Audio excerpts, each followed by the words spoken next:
Hey, everybody. Welcome to episode 10. Double digits now. Woo, let's go. Episode 10 of the Starbright podcast. Once again, thank you to Star for hosting us. If you want to join the Discord server, which this is currently being recorded on, which all of us are there and we talk every once in a while and stuff happens and it's a good time, great community. Please check the link in the description below if you are looking at this on one of the many sites that I am on or on YouTube where this is being archived. You should find links on, I think, to some social media stuff as well, if I'm not mistaken. So if you'd like to join us on any of that, just click down there, and I hope we'll see you there. And you can even chat with us when we're in the middle of this episode. We take comments and whatnot. Someone wants to send us something, I'm looking at chats. Like, it's a thing. Tonight's episode, if I'm remembering correctly, and I think I am because we just discussed it here, reminded ourselves what was going on, is all about taboo. Taboo. Stuff that is taboo. Well, specifically kinks that are taboo, even within the world of kink. I mean, really, there's a lot of things that are taboo, right? And I mean, we've spent a lot of time advising people, be careful with consent. Don't break consent. That's pretty taboo. Educate yourself. Coming into things completely ignorant. That's pretty taboo. Like those are like normal. Normal etiquette things, right? Don't break those things. They're really basic to kink, and breaking that is pretty taboo. But this is more like stuff that's taboo. Stuff that you shouldn't or can't engage in safely. Stuff that is just does not work in the real world outside of horny literature. I guess would be a way to put that. Yeah, there's no real way to bring it from online into a safe play with a partner. And if you do, there's going to be inherent dangers and problems and really questionable legality. Like, I don't think there's any way to do it safely and keep yourself safe legally for some of these, even if they aren't actually like dangerous to the physical health and continued life of a person. A lot of these things, like, there's no way to do it without it technically being a felony. There is no consent. I'd say probably one of the most prevalent. Well, we'll get to it. We'll get to the actual list in a second. I guess first would be we should probably talk about like why certain things are taboo. A lot of people look at kink and be like, oh, there's the people that'll do anything and they're okay with anything, and that's absolutely not true. That's not what kink is about. It's not just about everything is okay. It's not everything is permitted and everything is accepted. It's everything that can be explored safely and consensually and sanely that is accepted essentially within kink. So even as wild as some vanilla people who might listen to this and might even like see the last episode all about monster fucking and be like, oh, these people are just, how could you? That's so taboo and so strange. Like, no. If it's not hurting anybody, if you're practicing it, safely and sanely and consensually, you're not, no one's forcing anyone else to go monster fuck, that's not a thing. So there is a stark difference between that and some other things like we mentioned it a lot in the last episode, and Mouse kind of alluded to just now, like gore porn and stuff like that. You can't practice that safely and sanely and consensually. So even amongst the kink community, there are things that are just looked upon as, instantaneously, that's not something you can do. That's not safe. That's not sane. That's not consensual. And therefore it's not acceptable. It's taboo even among the kink crowd, because it's just, you can't do that in a sane, safe, consensual manner. It can't work, and it won't work. And therefore, by the very definition of its practice, it's against the rules of kink. So and that's a really important boundary to draw as well. And that's one thing. Like if you especially if you're someone new to kink and you're jumping into these circles and you're jumping into these communities and you're jumping into these kinks, you have to be aware that just because this is a place where more things are accepted, that still doesn't mean everything is accepted. If you meet someone who's like, I fantasize about digging up dead bodies and fucking them. No, there's a line to be drawn. Don't go like, oh, that's acceptable because this is a kink scene and we should say, that's fine. We should just accept who he is. No, that's not really something safe, sane, or consensual. That person is still weird. You are correct to make that assumption. Like, there are There are some kinks where it could be safely explored online and through fantasy, but there That's is different. no bringing it to the real world. Right. Exactly. If you want to explore it online, safely, sanely, consensually, that's fine. If it's total fantasy, that's one thing. No one's preventing anyone from going out and just having fantasies, but bringing that into the real world, actually practicing that is taboo. But and we've talked about this before because all right, so we now know why. Don't okay taboo things, right? Because it's hurtful to yourself or other people, right? But you have to also draw a line about, well, what should I do about someone who's into something taboo? Because, and Mouse and I have discussed this before too, is where do you draw the line? It's hard to, if you meet someone who's into something that would be considered taboo, even in a kink space, I'll just continue along with necrophilia. I'm not just immediately saying, hey, go tell this person to fuck off and he's an awful person and you shouldn't talk to them anymore necessarily, right? If they're very fully self-aware that this is only ever going to be an online fantasy, maybe there's a degree where you are comfortable talking to them. Maybe you do feel safe with them thinking that they're never ever going to cross that line. But there is, you have to be very aware and careful because there are stuff like a blackmail. We were talking about right before this episode started. Mouse mentioned to us It's a hard line for me. Yes. Hard line for me. As somebody, I actually found out about this one recently. I did not actually know this was a kink. And right before this started, I was telling the guys, I actually ran into somebody who was messaging me on Reddit. We had a couple of like interesting conversations before this. And I happened to check his post history and find out that he was very active in a blackmail subreddit. And when I looked into it, it was about blackmail kink. And suddenly I had as many red flags as possible to have about a person. Because somebody who's into blackmail, by the very nature of that kind of kink, would be automatically collecting information about somebody they have sexual interest in. And that made me feel incredibly unsafe because they're not going to just get rid of that information. And there's, maybe they wouldn't do it to me since I'm not consenting, but it still makes me feel extremely unsafe because they're still actively gathering information, whether they know that I'm into it or not. And that's a hard line for me. There's a few kinks out there that are a hard line for me. Blackmail, once I found out that it existed, was one of those. Because there is no way to safely practice that with somebody. At least in my opinion. And that's a really hard thing to judge about whether, it's still safe to engage in someone who even has that as a fantasy. Because unlike something like necrophilia, blackmail is something a lot easier to bring into the real world. And you're just trusting, if you're going to still engage in an individual who's into something like that they're not, you're trusting that they're not going to bring it into the real world. But how do you know for certain that that's not in the back of their mind, something that they're so into? It's not, maybe it's not a kink, maybe it's a fetish, maybe it's something they actually need to engage in. My argument would be, I don't think there's any way to consent to it. For me, that was my no, you're right, but that's what I'm saying. But if that individual had told you, like, no, yeah, I'm into that as a kink, but I know it's fully fantasy, I would never do it with anyone, I know it can't be done safely, it's only to be explored in like fantasy and like literature and stuff like that, would you feel comfortable still engaging with that person? Or would it be in the back of your head, maybe that person has this as a fetish and he's gonna eventually bring this to me? To me, it wouldn't matter if it was a kink or a fetish, because at this point, if that's something they're into, they may be subconsciously still collecting things and saving things that they can use against you. The fact that that mindset is there and that interest is there, when they're fantasizing about you, they could be going ahead and starting to collect information, decide like what theoretically they would use against you. And who's to say they don't get mad at you like a year later and decide to try to manipulate you? And, the fact that you were involved with them for this length of time could be used as an argument that you were, in fact, a consenting, willing partner because you knew that this person was into it. And that's where I have so many issues. How can you possibly safely consent to something like that, or even be in the orbit of something like that? Because there is no guarantee that they will not be able to use it against you later. And there's a very high likelihood they're automatically starting to collect information about you.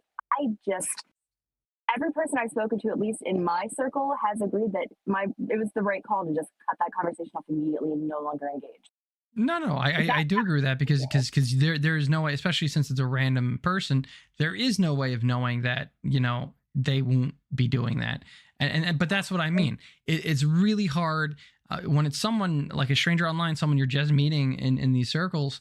It's impossible to know whether you're actually safe from that thing that they're into that is taboo. And there is I don't that know. difference between kink and fetish, which I think Mhm. I think we did mention this in a previous Yeah, episode, but just to reinforce that, a kink is just something someone likes, but a fetish is something someone needs.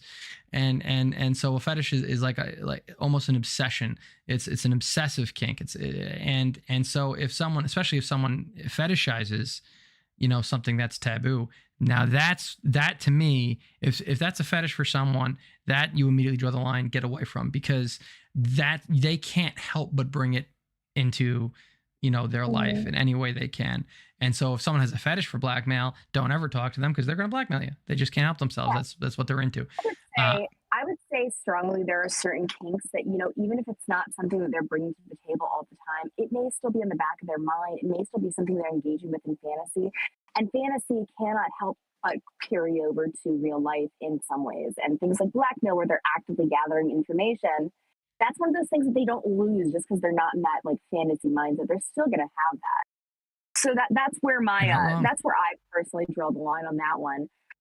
For me, if I knew a guy for 30 years, that'd be really really long time, since I'd be 4 years old when I met him. But like, say I know this person for an extremely long time, I felt very safe with him. I would have to reassess that relationship if I found out that they were really into blackmail. And I think there's some things that you find out that somebody's into, whether it be a kink or a fetish. Sometimes you have to like kind of reassess, like, well, with this new information, do I still feel safe with this person? Do I feel safe with them having this much information and access to me? And sometimes the answer is no. Like, if I were to find out a person I was really really friendly with was super into gore, and like that was their entire sexual fascination, like they really didn't have anything else they were into, everything they were into was guru, I'd be like, buddy, I feel like we need to have a serious discussion. Yeah, Like, no is this kidding. the only thing that you have? Like, is your only sexual fascination like actively, like, raping somebody's bullet wound? Like, I'm not sure I'm cool with that. Yeah. Also, if somebody were really into necrophilia and I were also at the same time to find out they worked at the local morgue, I think I would have a lot more questions, because Yeah, Jesus I Christ, hope dude. so. Mind you, Yeah, my no degrees are kidding. actually in one of my degrees is actually in bioanth with a specialty in forensic genetics, and we talk about this, like the frequency of remains being desecrated and there being inaccurate information being found on the corpses later, and how this actually affects cases. We had uh this discussion in my classes. So this oh, does happen. I would it have doesn't questions. even it doesn't even have to be necrophilia. It's just something about someone who is unable to. I think coma patients get assaulted quite regularly Yes, too from nurses. Yeah, yes, it's like, yeah. Talking about another taboo yeah. thing. Like, I mean, somno itself can be consented to as part of CNC, but like when you're talking about a Oh well, patient who that's can't wake that, up, that's yeah. completely different. Yeah. For That's me, I yeah. think the Someone biggest who's consented thing, beforehand and told you to do it is very much different than someone who never consented, I is completely unaware and can't stop it. for me, I think we should probably like define taboo a little bit. And for me, when I say something is taboo within this community, what I usually mean is that even within the realm of consent within BDSM, which is a lot more flexible than consent within vanilla sex, because we have things like contracts and agreements and CNC, where we have to have prior consent and then flexible consent can be used later. With things that are taboo, for me, it is something that is not really possible to consent to. And for that reason, I consider things like age play, where you're fantasizing about somebody being a minor. In that, there is no way for a minor to consent. So, like, you Yep. shouldn't be fantasizing about somebody being a minor. I consider that extremely problematic. I understand littles have a role within BDSM, and I welcome them. And I understand that some of those dynamics do include, sexual relations. That's fine. But some people just, that is what they need. They need to fantasize that somebody is underage. And for me, if you have to do that to get off, you really should see somebody like a therapist, not like a partner, because that's scary Absolutely. if that you need that. That's where I would draw the line because there is no way to consent to that. Things like bestiality. My issue with bestiality is that you cannot have a consenting animal partner. They are not physically able to consent. And that's Things like things like drug use, like fantasizing about a drugged victim who is high or overdosed. There are absolute people who have this as a fetish and bring it into the bedroom. I don't think there's any safe way to consent to this. I really don't. and it's a big part of the reason why communication and vetting is such a huge thing in the kink scene too, is because that's how you find out that, hey, this person is into something that makes me feel unsafe, or is specifically unsafe in the case of taboo kinks. That's how you find out, Mhm. hey, I shouldn't engage with this person, and hey, this is how I let the other people I know in the scene, other people in my community, other people I've been talking to, other friends. This is how I let them know, hey, this person might be unsafe. Be careful if you interact with them. And that's not even limited to taboo things either. Maybe you find out someone's really into impact play. Cool. Maybe you're fine with impact play, but maybe you have a friend who went through something and has PTSD regarding impact play, and so you let them know, hey, just giving you a heads up. They're a good person, but don't engage and play with this person. They're very into impact play. It's communication and vetting, and trying to keep yourself and people safe is such a huge part of the scene. And which is why talking about taboo topics is really important, is because you have to understand, again, don't engage with people that have these taboo fetishes, and even if they're just kinks, even if it's more relaxed, even if you know them very very very very well, you're gonna have to find, is this too unsafe for me? Do I have to break off all relationships with this person at all? Maybe I know this person really well and it's just an online kink, and they can convince me, that they're not into it and they're never going to bring it forward into real life. And maybe you can still feel comfortable around them. Maybe you can't. It's going to be different for each person. But some of these you have to be really careful, really careful about. And we've mentioned some of them. So now I guess would be a good time to go over what some of them would be. So what are the ones we've mentioned so far? We mentioned necrophilia. Necrophilia would be one. That's Yeah. even outside the realms. If you want to say a body's not an animate object anymore, it's Yeah. illegal. It's illegal. I would It's just argue that it's illegal. probably one of the more common ones too. I would argue that there's probably more understanding and recognition of necrophilia as a kink and as a fetish than some of the other ones we're going to discuss. And There's certainly a lot of fantasies about it online. yeah, yeah, I think that we can argue there's probably a lot more acknowledgement, at least of necrophilia as a kink, and I would argue it's probably one that you're more likely to come across. And as a kink, like in theory, you could role play that somebody's dead if you really wanted to, and so it's like not as taboo as some of the others because in theory there is a way to fantasize or bring it to the bedroom if your partner is willing to just completely starfish the entire time. And you can role play that, I guess. But honestly, I would say necrophilia, as long as it's not being acted upon by a person on a no longer person, it's probably one of the ones that I would not have as much of a red flag about as some of the others. I would hazard probably a lot of the people we've talked to on different Discord servers, whether it's your own or stars or whatnot, have Mm, probably secretly been into it. It's not something that's usually yeah, even within kink circles usually these, public talked about, only because it yeah, is kind of things. taboo. Yeah, these are things that nobody's probably going to bring up to you at a first date. Like, oh yeah, by the way, I'm really Yeah. into dead bodies. Person you should leave the date and not come back to talking to. Honestly, like you don't bring that up at a first date.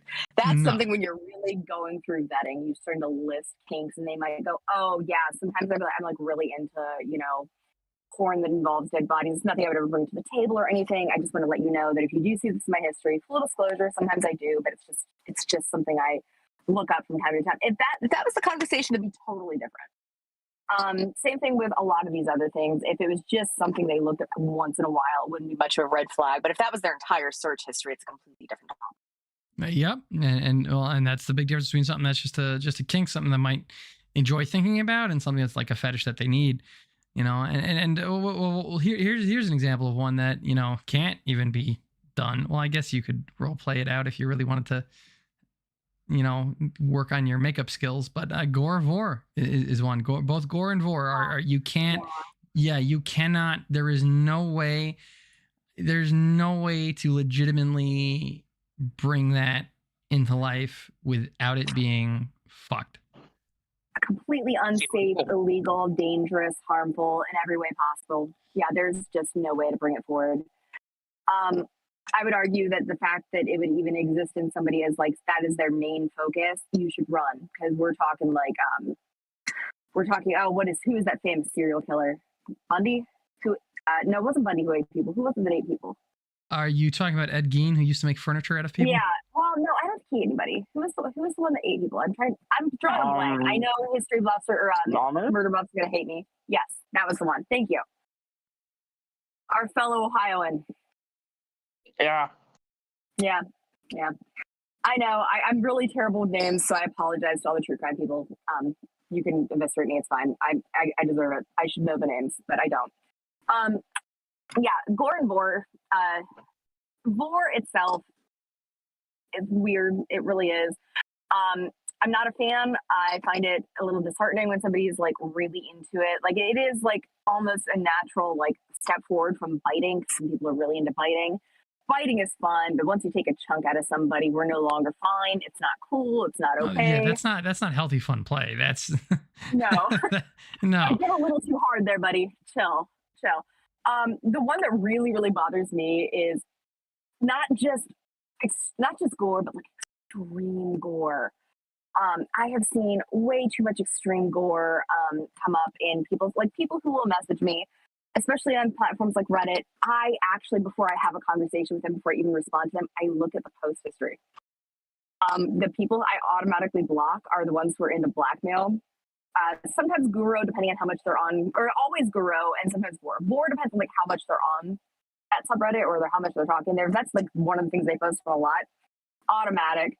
But like I can deal with a little bit of Vor, a little bit, but like Guru, it's too much. Guru being the especially the gore stuff. Guru is the people who are like fantasizing about fucking somebody's neck hole after cutting off their head. Specifically, like a lot of big thing, the skull fucking. Yeah, the skull fucking. I see a lot of like arms being ripped off during the course of sex, like actually physically like taking the human body apart while fucking it. Like that's a lot of the stuff I see. And for me, that is just not cool, because how can you feel safe going on a first date with somebody who's actively fantasizing about murdering somebody and fucking them? Like that's literally the horror story women have about going on dates. And this person's in my DMs. Why the fuck would I have a conversation with that person? At what point does any part of common sense tell me it's okay to have a conversation with this person? And yes, I would be extremely concerned if somebody I know in real life came forward and told me that that's what they were into. How do you feel safe around that? Fantasy or not, those are thoughts they're having. Yeah, and I mean, and let's put it this way, because maybe there's some people sitting out there going like, oh, I don't understand. It's just stuff they fantasize about. What's wrong with that? Like I mean, you mentioned age play. So like, imagine if someone came up to you and be like, oh, I fantasize about having sex with kids. Like, I don't know if anyone's going to be okay ever interacting with that person ever again. And that's essentially the level of what you're talking about here, because that is exactly what they're fantasizing about, murdering someone and fucking their skull. Like there's no era, there's no realm where that's acceptable. That's not a thing. That's just not a thing. No. There is no acceptable level of child molestation. There's no acceptable level of murdering somebody. You can't lightly murder somebody like on a day off or something. You can't do that. It's not a light task and not a light fantasy. Yeah, this isn't The Purge. This isn't, just, fantasizing about fucking somebody consensually. Like, that's not what you're fantasizing about. You're fantasizing about actively taking a human life and then fucking their body. Like, come on. Like, this is not cool, guys. I get it if it's something you're into. Maybe don't tell anybody that that's something you're into. You never want to be fantasizing about your partner like that, because I guarantee most people are not going to be cool knowing that their partner's fantasizing about murdering them sometimes. Whether they ever would or not, it's just not something you ever want to hear from your partner. Because and I mean, and maybe here's another way to explain like how bad some of that stuff is because like at its core, I would argue that kink and all of our the boundaries and learning and education and respecting boundaries and oh my god, and honest communication and stuff like that. Kink is really about empathy. It's about wanting the other person to feel good, and hopefully yourself feeling good as well. But it's about connecting and making someone else feel good too. It's all about empathy, and so a lot of the most taboo things, and everything we've mentioned so far, a lot of them are taboo, not just because it's against the law, a lot of them, most of them, but it's also it's opposite of what kink is. Whether it's because someone else can't consent, even though that's a huge fucking part of it, or whether or not it's just completely disregarding what someone else might actually want. It's you are disregarding complete and total empathy for another human being, and it's pretty much never going to be okay. Like maybe if someone who's into vor found someone who wanted to be eaten, because I'm sure there are people out there that it's like into a philosophical discussion on this one, because I think there have been philosophical debates on this, whether it's or not it's okay to cannibalize somebody who's willingly participating. Yes, and that's maybe a niche different thing, maybe, but that is not normal human society. You're not, just because you're into it, the person you're probably going to be with is not. I would argue that even if your partner is into that, you should probably just send your partner to therapy as well and just not do that. Like, 100%. I'm not saying you should therapy level stuff, not like I'm not saying you should. I'm not saying it's okay to engage in just in case someone else is into it. I'm just saying there would be an argument made there, but it's still not okay, because any kind of it wouldn't matter how much. Okay, so there's and I'm sure Mouse knows this. There's a thing called body dysmorphia where people can feel very off about something about their body. There was a guy in one of the most famous cases of it that didn't believe he should have a left hand, and he spent about 30, I think he was in his mid 30s, 40s when it finally happened, but he spent pretty much his entire life trying to get his left hand dismembered, essentially doing all these weird things to it, in different things. And finally, I think he was in his late 30s, early 40s. He stuck his hand in a wood chipper, and finally, that had to be amputated. And he remarked in the hospital afterwards that he had never felt better in his entire life than after he had his hand amputated, because he felt so strongly about his body that he wasn't supposed to have a left hand, that he felt better without it. And body dysmorphia is absolutely a thing, and it's everyone has it to some degree. It's why a lot of us don't feel comfortable in our own skin about the way we look and stuff like that. And it's definitely a thing. And maybe there's an argument made for gore as well, if someone wanted their foot cut off and eaten or something like that. But again, that doesn't mean you should do that, because these things are permanently harming someone else. And if someone wants to be permanently harmed, it's usually not because they're in a healthy space, and engaging in that behavior with them, even if they say they want it, that you're not doing a good thing. You are still permanently harming them, even if they say they want it. So even though I say there's an argument to be made, that doesn't mean that's a good argument and you should be doing it anyway. I do want to add that in general, what you just said, permanent harm, within kink, anyone who says that they're into permanent harm, you should really question whether or not you're safe. Oh, yeah, that would be another one. Yeah, it's permanent harm. Like, some people are really into it, branding. I get it. I really do. But permanent harm in general is almost like saying you don't have a choice to leave this person. It's a questionable one. It's not as taboo as some of the others, but in general, when somebody's super into permanent harm, you really have to really take that very seriously into account, because there is no going back once they permanently harm you. That is by definition permanent, and it's something you have to take very, very seriously. A lot of people see it and they're like, oh yeah, that's fine. I'm super into branding too. It's kind of hot. But do you really want to be branded by somebody who may turn out to be abusive, who may turn out to be your life partner? You really have to consider these things. And for that reason, I do consider it a taboo one. It's maybe not as extreme on the spectrum, or definitely not as extreme on the spectrum as gore or war or necrophilia, but it's something that should definitely be considered taboo, and something that you have to have serious talks about before you try to engage in. I don't even look at, I don't even think branding is generally okay, only because I mean, I get the appeal of it, but like you're still, if you want to permanently cause a mark to yourself, they're very rare the places that will do this, but there's a form of tattooing called scarification where they pretty much remove skin to cause permanent scars that can be in whatever design you want. Some of them actually look pretty cool, but it's very rare you'll find a place that can do this or will do this. But if you want to have your partner's mark, your name etched permanently in your skin, at the very least go get it scarified by a professional. Don't do it yourself. I'm talking about scarification is very much a professional thing done at some very rare tattoo parlors will do that, but even branding is a little bit too much of a risk. Burns get infected really easily. That's still kind of dangerous to the point where I would even say no to that. But so scarification would be the deepest I would go on that.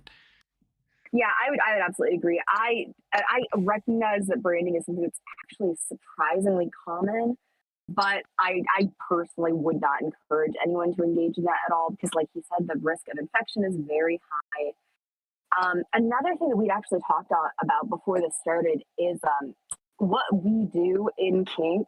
A lot of times we don't recognize how taboo a lot of the things we engage in actually are. Being in kink, we are technically already playing in the deep end of taboo. So we have to recognize for us, what's taboo is very different than say your vanilla wafer friend may not your vanilla wafer friend may think taboo includes things like choking or impact play. So we have to remember these things are all scaled. And for those of us who are already pretty far on the scale of playing in taboo, such as myself and Will and Drow, we've all played with things like power exchange and CNC, things that are even a bit more taboo within the scene than a lot of other things are. CNC within the kink community is already fairly taboo. So for us to sit here and say, oh yeah, this is extremely taboo, we are talking worlds of difference between our interpretation of taboo and somebody who's vanilla, because we are already in the deep end of taboo for most people. Yeah, we don't say taboo from the perspective of normal society taboo, because that's a lot of kink. We say taboo as in run to the opposite hills. This person is an eldritch cultist from a Lovecraft novel who's going to sacrifice you to, some kind of entity kind of taboo. It's not, this is run the other direction taboo, and there is a huge difference in that. Within kink, if somebody says something's taboo, it means this is too far for even us who can justify and consent to a lot of things. This is very serious. And we say these things are taboo, not because they are in theory, but because they actually exist and do pose a threat. So please don't think this is something you're going to come across rarely. Because, it may be less common than some other things, but you will come across these things and you will have to have either an internal or external conversation about these topics. And you have to be prepared for that because you will come across this. I come across it at least once a week. Somebody who has a kink that is taboo for me and too far and I'm not comfortable with it, and there has to be a conversation, or I have to have this internal conversation where I go, oh, absolutely fucking not, and press the block button, something like that. You have to know these things exist and be ready to encounter them and know what you're going to do, or at least have an idea of what you're going to do when you do. This is all part of the research portion of kink. You do have to be aware of these things. Not to harp on this even more, but this is one of again, I'll say it again. I think I've mentioned this probably almost every episode now. It's one of the reasons why the foundations of kink are so important. Having that empathy, being able to communicate honestly, being able to respect boundaries, and then educating yourself on topics. Because without those things, I mean, that's the thing, right? Because technically, all the things that aren't taboo, the things that we talk about in a lot of these podcasts and things that we've engaged in, would be taboo for a lot of vanilla people if you don't have those ground rules. If you can't respect boundaries, if you're not educated at all on the subject, and you're not willing to be educated, really, willful ignorance is worse than just not having learned anything yet. If you're not going to, have that empathy, if you're not going to follow the ground rules of kink, a lot of this is taboo. And you probably should never leave the vanilla space because, this just isn't for you and you're not going to be able to practice anything safely. But that's what draws the line between us in kink and stuff that is actually taboo, is that we know the things generally, and I mean not just us three here, I just mean like generally as a community, know the things that can be done, safely and sanely. And a lot of us have learning on the subject. We've been educated, we tried to educate it ourselves, and we just have experience, and we know how to, respect boundaries, and we know how to honestly communicate. And we understand it's about empathy. I want Mouse to be awesome. I want Drow to be awesome. I want myself to feel awesome. And if we're not all great, then, it's not great and we need to fix it. And if you don't have those values, and if you're not willing to learn those values, all of this is going to be taboo. Even the stuff that we think is normal, like breath play, for example, which is a great example of I think maybe what might draw the line there. Because if you're not educated in breath play, you're going to do it wrong. You can crush someone's windpipe by accident. You need that education. You need that honest communication to say, hey, I'm into breath play. You don't just spring that on someone where you just start choking them out of fucking nowhere. That would be crazy. Someone just started choking me out of nowhere. Bro, I'm under attack. They're trying to kill me. I don't know. They just started choking me out of nowhere. That's weird. That's crazy. You don't just do that. Right. And if I told someone beforehand that a boundary was don't choke me and they crossed that boundary, then again, no, we're done because they crossed that boundary. If that was a boundary for me and I told them that, I'd be very clear. I don't do breath play. I'm not okay with breath play. I'm okay with choking. Yeah, but do not stop me from breathing. Not for long anyway. Breath play can be extremely, extremely dangerous. And I'm a very severe asthmatic. And one thing that I cannot tolerate is not being able to breathe, because that happens to me in my regular life with my condition. If you do that to me, it's over. We're not talking. You need to leave. I will, absolutely call somebody to get you away from me. Like, this is not a conversation that we will have. You will have one warning of me telling you, no, don't do this to me. And that's it. That's all you get. For me, that is a taboo, because it is something that I can't tolerate. I sometimes stop breathing every day in real life. And that's one of the scariest things I've ever experienced. And I'm not going to allow you to do that to me. And you do have to have these conversations, because taboos can be very personal too. What's okay, in every other person's life might not be okay for your partner. And I think that's another form of taboo that we really haven't touched on as much. Oh, yeah. That's a really good point. Well, because that's what boundaries are, right? If you set a boundary, that means this is something that I absolutely won't do, can't do. This is something that, I have a problem with. This is something that is essentially taboo for me. It's just, I can't do this, be around this, experience this, be involved in this, and keep it away from me, essentially. And that verboten makes it taboo for you if that's crossing a boundary. Yeah. You do have to recognize that choking in and of itself shouldn't necessarily stop somebody from breathing. And if you're stopping them from breathing just because you're choking them while fucking them, you're probably choking them wrong. And you should probably learn how to do it. Yeah, that's a funny thing. Breath play doesn't actually involve breath if you're doing it right. So choking's fine, but there are people who are actually into breath play, like actually stopping somebody from breathing. And these are two different kinks. So when Will says breath play, my first thought was the people who will actually cover your mouth or shove your head into a pillow long term. And, that can be fun once in a blue moon, but like not extended. But some people will really extend it as far as possible till you actually faint. And that's what they get off on. And, for some people, I would highly discourage this, because the risks are way too fucking damn high. But some people, that's what they're into. And you do have to be able to have this conversation with them.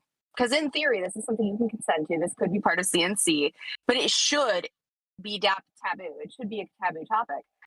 For me, breath play is one of the scarier kinks out there, because there's a lot of people who try to play around with it, and they can buy those valve masks or something where you can actually cut off your sub's oxygen while playing with them and open it back up at your choice. And there is so much trust being placed in the dominant to be able to do this safely and not physically permanently harm you or take your life. For me, this is something I would very, very, very, very strongly consider taboo. And I think that most people would agree. But yeah, this is something that happens. So when somebody says breath play, make sure you know what they're talking about. Because breath play as in choking is very different from breath play as in stopping you from physically breathing for the sexual experience. Like asphyxiation. Yes, I can speak English. Don't mind me. Yeah, and I would argue that's probably that's probably just to get back to it. I think that's probably why a lot of kink is considered, taboo for people who are, I don't know if I want to use the term very vanilla, but I guess people who have never really educated or explored, sexuality all that much, because they don't have those ground rules. They don't know like how important that is to the community. Like they don't have the basis to make a kink not taboo, I guess would be the better way to put it. And so that's why, someone might look at like this podcast and go, oh, they're just, freaks talking about disgusting things. It's like, no, we're well-educated people talking about things that we're doing very safely. You don't have to agree with it, but like that doesn't mean it is taboo for us, because we have, the background to make it not taboo. We can do these things safely and sanely. And it is a large part of why I encourage, exploring kink, even for people who are very vanilla, because those basic ground rules are still useful in totally vanilla relationships too. I don't actually like the term vanilla. I hate labels in general. We've talked about this before. I really don't like them, but those things should be taught in school. Boundaries, honest communication, and education should be taught. Well, education, I guess, kind of taught in schools, but education is in like encouraging people to go out and learn on their own time. Our all those three things should be taught in school, because it is just so important, even for basic relationships. And there's so many things, even regular things, that I would call taboo. Like we've mentioned financial dominance. I would almost call that taboo for a lot of people, only because there's a lot of people out there that don't know how to handle fucking money. And if you're handing your money off to someone who doesn't know how to handle money and they fuck up your money, well, that was taboo. You shouldn't have given it to them. They didn't know enough. You didn't know enough. You didn't do enough research. You didn't vet the person. You guys didn't honestly communicate. There weren't the right boundaries set. But, there's totally vanilla relationships where one person will control all the finances. I've heard countless stories of, families going bankrupt because someone mishandled the money. And the very basic foundations of kink that I've talked about, honest communication and boundaries and stuff like that, and that stops that too. It's so important to just life and relationships in general, that it's just something everyone should really learn and know about. And that's how you get to have these more experiences, whether it's sexuality or not, in a safe and sane manner. That's how you can have relationships where one person controls all the finances and not have it bankrupt you both. It's just so foundational to life, but it's just something that not a lot of people are that aware of, I guess, in that manner, which is kind of fucked. I don't really have an issue with the term vanilla. I think that it's sort of like, neurotypical versus neurodivergent. I would argue there's no such thing as neurotypical. Same way I would argue there's very, very little evidence that there's anything as completely vanilla. I think it's just, well, that's what I mean. That's why I hate the term. The human tendency is to look for, easy divisions. So we have these terms that we refer to easy divisions. But we have to remember. Let me finish. Let's just remember that there really isn't anyone who's truly vanilla. We all have things we're into, even in the vanilla side of things. I would say it's more so spectrum. There's like vanilla, and then the other end is kink, and everyone's somewhere along that spectrum. There's probably no one who's true hardcore vanilla. They all have things that they're into. Just because they're not into the same, somewhat taboo things that we are, doesn't mean that they are completely boring. Like we have this tendency in kink to think of people who are vanilla that way, and that's wrong. It's not true at all. In vanilla, you can still be into things. There's people who are vanilla who are into anal. There's people who are vanilla who aren't. And, those are all things that people have preferences on. So we do have to remember that being vanilla does not mean that they're not into it. Yeah, but I mean, well, that's the thing. That's why I agree with you. That's why I hate those labels myself, is because I'm aware of the human, I'm going to say almost obsessive need to like sort everything into sociological demographics. That is absolutely a thing we do. We look for associations and things. We look to just group. It's just easier for us to deal with life when we can sort everything into boxes. We can argue that it's actually an evolutionary thing that we do. We do it to determine what's safe, what's not, the classifications. Yep. And it's a tendency we have, but we do have to remember that nothing is black and white. Everything is, little shades of gray. And we have to remember that just because we see somebody as vanilla doesn't mean that their partner doesn't see them as an absolute freak. So we don't know. And we can't make those assumptions. If you hear me call some of my little Nilla wafer friends, it's because I know that they're not into the stuff that I'm into. I'm not giving them a hard time. They're just my Nilla wafer friends that I probably shouldn't mention that I enjoy CNC and rate play. Like I shouldn't mention that to my friends because they're not going to be okay with that. So I call them my little Nilla wafer buddies that I have to be careful around because their virgin ears can't tolerate me talking about rate play. Like that's not something they'd be okay with. So therefore, I tone shift when I'm talking to them and remember that just because it's something I can joke about with, Drow and Will in voice chat doesn't mean I can actually bring it up at my Halloween party tomorrow or something. Like, I probably shouldn't bring that up at the Halloween party. And that's part of my problem with labels just in general, because what is it? I think something like more than 70% of all sociological studies can't be like repeated. Like, because that's part of the scientific method, repeatability. You have to repeat the experiment and you should get like the same results, hopefully, if you've set up your guides right. With anthropological studies and sociological studies and philosophy in general, there are just certain things that we cannot test via the true scientific method. And I don't think that's necessarily an argument to not use labels. I just think we have to remember that labels are extremely flexible and not always useful. Well, that's what I mean. Is because just because like I don't know. Take any study. 60% of people voted Democrat. Yay. Does that mean 60% of people are Democrat? And any inference beyond 60% of people voted Democrat is meaningless unless you've made that part of the study. Because 60% of people voted Democrat, but each one of those people is going to have different reasons, a different reason why they did that, a different lived experience that brought them to that, different, and anything beyond 60% of people voted Democrat has no bearing on anything and is not real, and you cannot draw that conclusion from that number. And that's part of the problem with sociology, and that's part of the problem with labels, right? Without getting too far into things like that, in general, anytime you have a study, you have to remember that as lay people, you are not qualified to actually read the study and make those decisions anyway. That's also, these things are being written for people who have the same level of degree or higher than the person who wrote it, and they're not writing it for you. So anytime you come across a scholarly article, don't sit there and think that you completely understand it, because I guarantee you don't. Because there's different like phrases and terms that are used in the scientific community and in certain academic disciplines specifically that would be different that are used in the language you and I are talking. So a lot of times when I come across this all the time, where people will be like, well, I read this study and it said this, and me over here with my science degrees will read it and go, that literally says completely the opposite. And that's my problem. That's my problem with labels, because people do the same thing, just like they do with those studies, is they will infer information from a label and go, oh, this must mean XYZ. And that's why I hate labels, is because vanilla is going to mean something different to everyone. Kink is going to mean something different to everyone. And if you try and infer all of what someone is from a label, you're going to be wrong pretty much every single goddamn time. So, and we've mentioned it tonight, taboo can shift depending on your perspective, depending on what you're talking about. Just because you call something taboo, that can mean many different things. You cannot just infer something from a label. And that's my problem with labels. I get that, but I also think that labels have their uses, and I don't have a particular issue with them. Because it's like if I said, oh, that person's kind of boring, I don't mean that they're boring in general. That's not who they are. It's not a label I'm giving them. But in comparison to me and on my scale, I would consider them boring.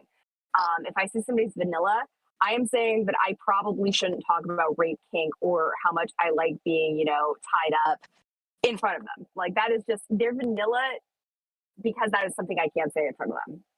So I think that we do have to remember that when we call somebody vanilla, it is not an insult. It's just a comparative thing.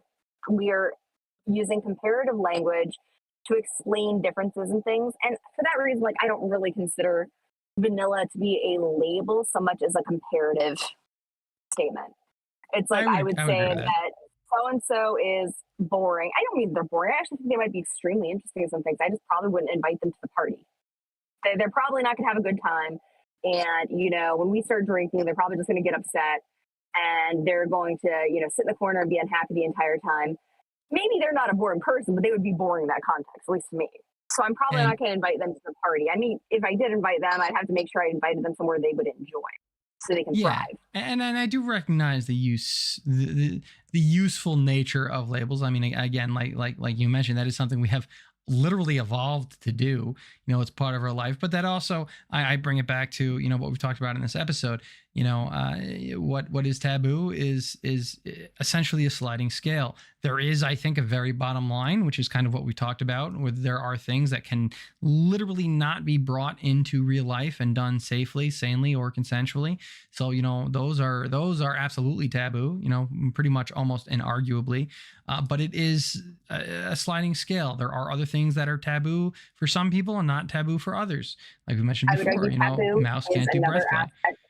Yeah, I can't do breath play, but like I think this is an important thing to realize is when we talk about taboo, there are things that are like hardcore, absolutely taboo, but taboo is also part of what I was just discussing with comparative language. Taboo can be taboo for me, but not necessarily taboo for Will, not necessarily taboo for Grau, but for me it is still taboo. And then there are things that are societally and ethically and culturally taboo, which don't really have moving points. You can't really move those around. So I think there's a different type of taboo that exists compared to like what I would just consider taboo. There is like a cultural, societal, ethical, and biological taboo. You're not going to kill somebody and then it go back to normal afterwards. That's not how that works. So there is an imperative biological taboo there. And those are things that can't really move. So not all taboo is the same. Taboo is comparative language and it can be used as comparative language, just like vanilla can. But we do have to remember these labels are not hard and fast for the most part, except for within taboo, that there is stuff that cannot ever not be taboo. And those things would be things like gore, snuff, lore, something you cannot come back from and would be permanently damaging to a person. Are we on the same Part of page why there, we're doing Will? this podcast. We are. Yeah, absolutely. Yeah. I mean, you're just essentially repeated what I said. It's a sliding scale. Yeah. You can also change depending on where you are, but there's a bottom line. Yeah. Yes. But how about you, Giraffe? You on the same page? You've been a little bit quiet over there. Yes, ma'am. Sorry, my head's been hurting the entire time. Oh, I'm sorry. It's all good. someone's fantasizing about I've skull just been fucking him right listening now. and agreeing. Oh no. Poor Giraffe. Sorry, I can't help it. Clearly. Oh, I know you can. You're the victim He's of got the a sexy fantasy. skull. Yeah. Well, you got the prettiest skull. Get over here. Oh gosh. The next Oogie Boogie is coming out and it's gonna be what is it, like dual skull fucking? Mm-hmm. Goddamn right. Oh god. I'm sitting here cringing just so you know. I can't believe I had to envision that for myself. Oh my god. Whew. The curse of having a very vivid imagination. All right. So all of that being said, I think we had a good conversation there. This is about that time. What are we doing for the next episode? That's a good question. I think we could actually talk a bit more about like things like breath play and choking because that came up and I started thinking about the differences and like how to do it safely. I don't know if we necessarily do that next time, but it is something that I think we could have a big discussion on. Yeah. Unless Drow has another suggestion, I'm good with that for next episode. I'm good with that too. All right, we'll go over breath play, which definitely is a big one, and people should know how to do that safely and know how to discuss the nuances. So yeah. I think we should do in the future though is the nature of relationships and dynamics within BDSM because we don't necessarily have traditional relationship structures. I think that would be another fun one to do. Ooh, I feel like that would be a longer episode, or maybe even a two-parter. Several-part episode. Yeah. It's a big one. As we haven't actually talked about this. We've used terms before, but I don't know if we've ever actually discussed what different dynamics within BDSM look like and what difference between like a dynamic and a relationship would be. Yeah, we'll do that. We'll keep that in the pocket. We'll do breath play next episode 11, and then we'll get into relationship dynamics maybe right after that, which hopefully should be interesting. Yeah, I think that would be really good. Yeah, so that's episode 10. Congrats to us for getting in the double digits. I'm hoping to have a nice surprise for us come next episode too. That I guess we'll see what happens. But I hope you guys enjoyed. If you liked what you heard, if it helped you learn anything new, or just enjoyed listening, like and subscribe. Come join the Discord. Click on the different social medias, and come say hi and stuff. And we'll see you guys in 2 weeks. Have a good one.